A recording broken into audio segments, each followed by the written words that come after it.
मामला जनपद संबल के चंदौसी का है, जहां पर भाजपा के नगर कार्यालय पर प्रदेश के संयोजक व्यापार प्रकोष्ठ विनीत शारदा पहुंचे। वहां पहुंचकर उन्होंने प्रेस वार्ता करते हुए मीडिया कर्मियों से कहा कि समाजवादी पार्टी और बहुजन समाज पार्टी का चरित्र देशद्रोहन का है। साथ ही उन्होंने संबल सांसद पर निशाना साधते हुए कहा कि उनकी दाढ़ी में तिनका है, जबकि सौम्य प्रसाद मौर्य के रामचरितमानस पर दिए हुए बयान को लेकर उन्होंने कहा कि अखिलेश यादव सौम्य प्रसाद मौर्य से अपमान करा रहे हैं। यदि उनमें दम है तो पार्टी से बाहर निकल कर दिखाएं। ये मध्यम वर्गीय दिल को छूने वाला बजट है। हमने 5 लाख की इनकम में छूट 7 लाख करी और 10 लाख के तक के इनकम पे ना के बराबर हमने छूट कर दी और ना के बराबर हमने टैक्स कर दिया। जो लोग चर्चाएं करते हैं बड़ी महंगाई हुई, इसको क्या कहेंगे?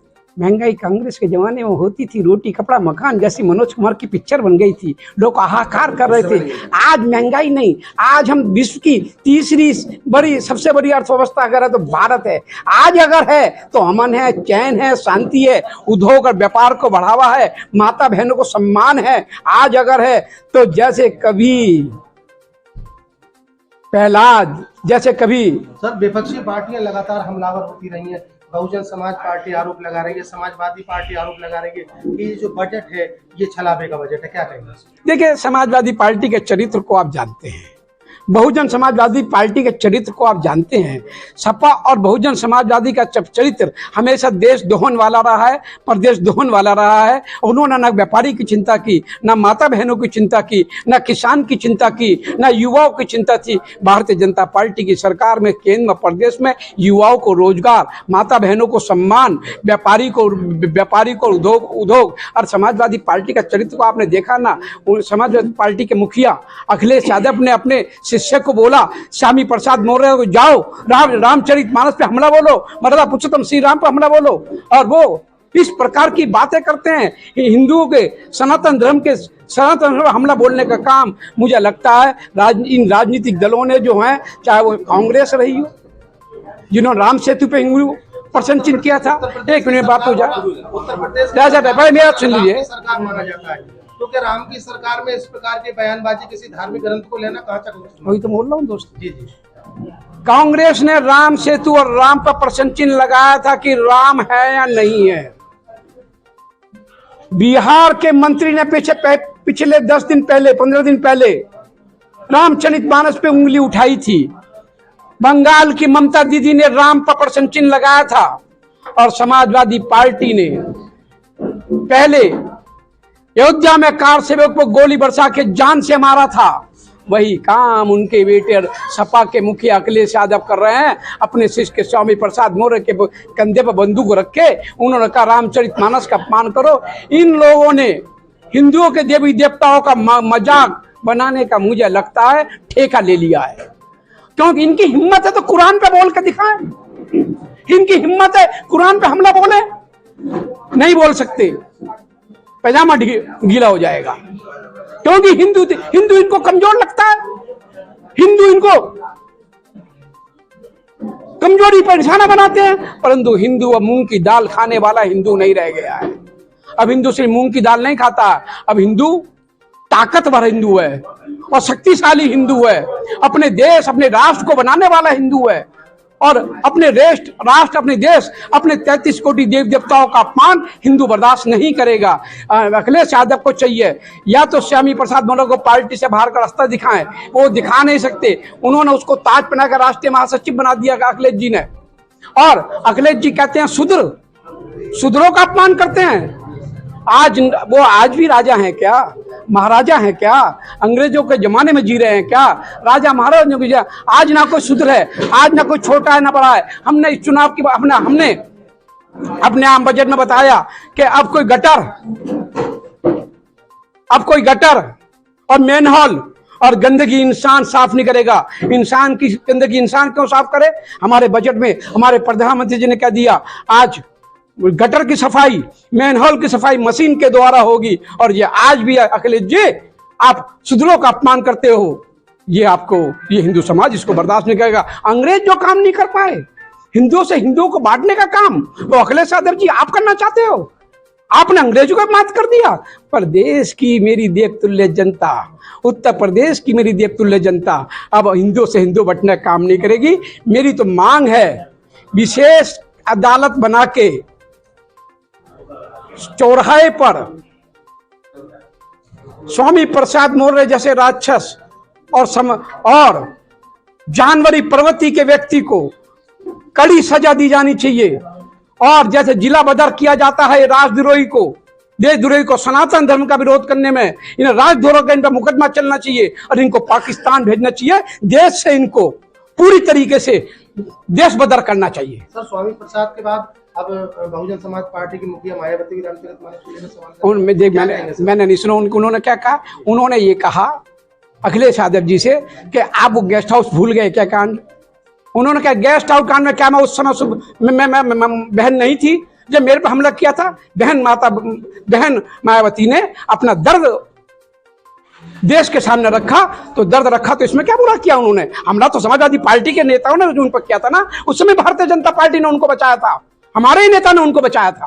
पहले पत्रकारों की सरेआम हत्या कर दी जाती थी, पहले पुलिस वाले सरेआम उनकी हत्या हो जाती थी, आम आदमी का जनजीवन भयभीत था। यही जिला आपका संभल जिले में क्या होती थी, मैं आता था संभल में, पहले भी क्या घटनाएं होती थी। यहाँ का सांसद दाढ़ी रखे हुए सांसद है, वो दाढ़ी में तिनका होता था, हमेशा शब्द बोलते थे। आज हिम्मत है किसी की? हाँ है।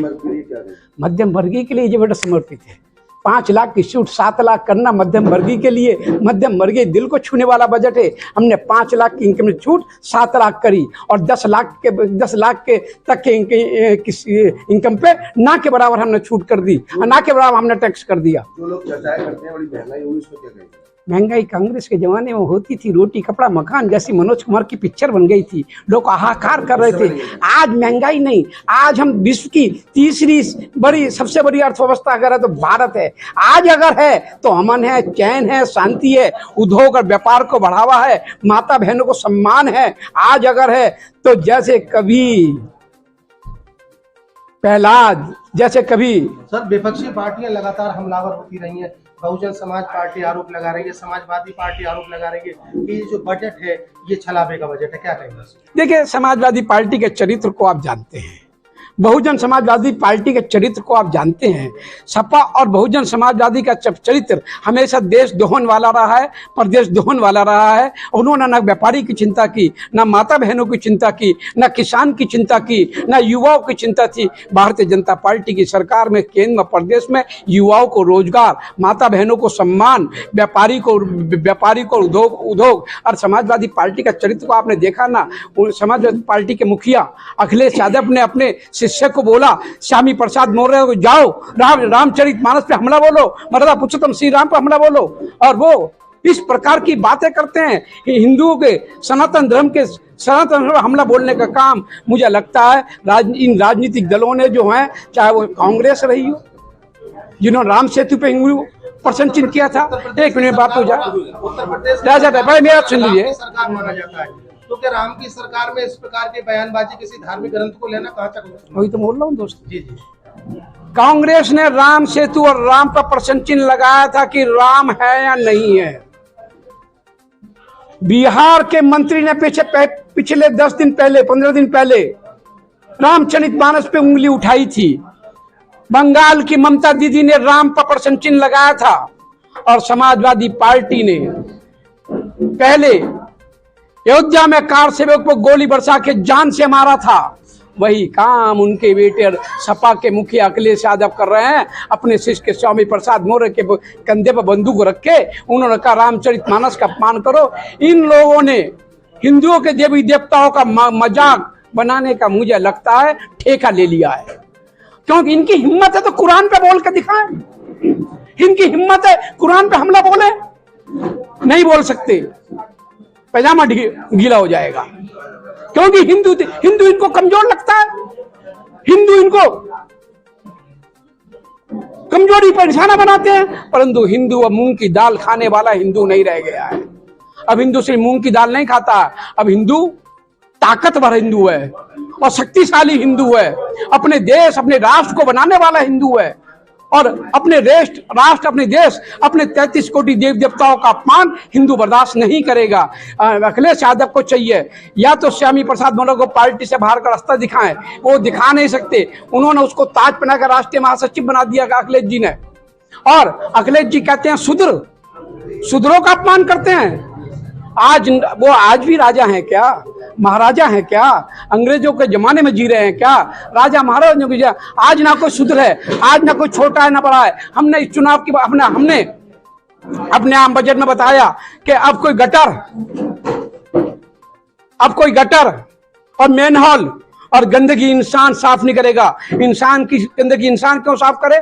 हमारे बजट में हमारे प्रधानमंत्री जी ने क्या दिया, आज गटर की सफाई, मैनहोल की सफाई मशीन के द्वारा होगी। और ये आज भी अखिलेश जी आप शूद्रों का अपमान करते हो, ये हिंदू समाज इसको बर्दाश्त नहीं करेगा। अंग्रेज जो काम नहीं कर पाए हिंदुओं से हिंदुओं को बांटने का काम, तो अखिलेश यादव जी आप करना चाहते हो। आपने अंग्रेजों का मात कर दिया। प्रदेश की मेरी देवतुल्य जनता, उत्तर प्रदेश की मेरी देवतुल्य जनता अब हिंदुओं से हिंदू बंटने का काम नहीं करेगी। मेरी तो मांग है विशेष अदालत बना के चौराहे पर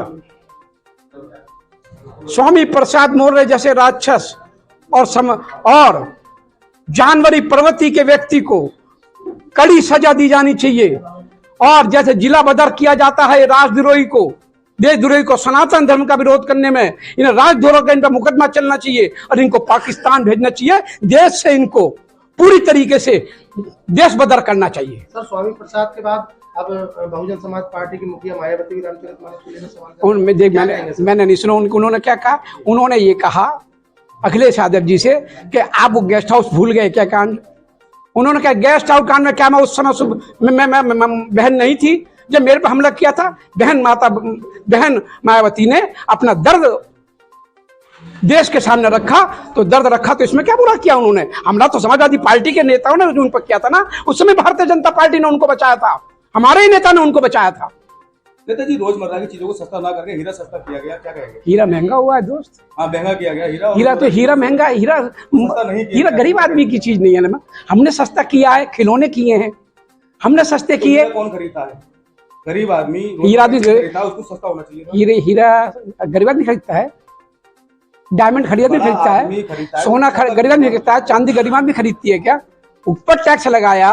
तो हमने ये चिंता की आज भारत में मोटा अनाज पैदा हो सके, हमने मोटे अनाज को बढ़ावा दिया है। हम मोटा अनाज को बढ़ावा देके गन्ने की बेल्ट के साथ साथ मेरा उत्तर प्रदेश, मेरा भारत मोटा अनाज बनाए, मेरे आम आदमी की स्वास्थ्य सही रहे और किसान को एक नई खेती करने का मौका मिले, इसलिए हमने मोटे अनाज को प्रोत्साहन दिया इस बजट में।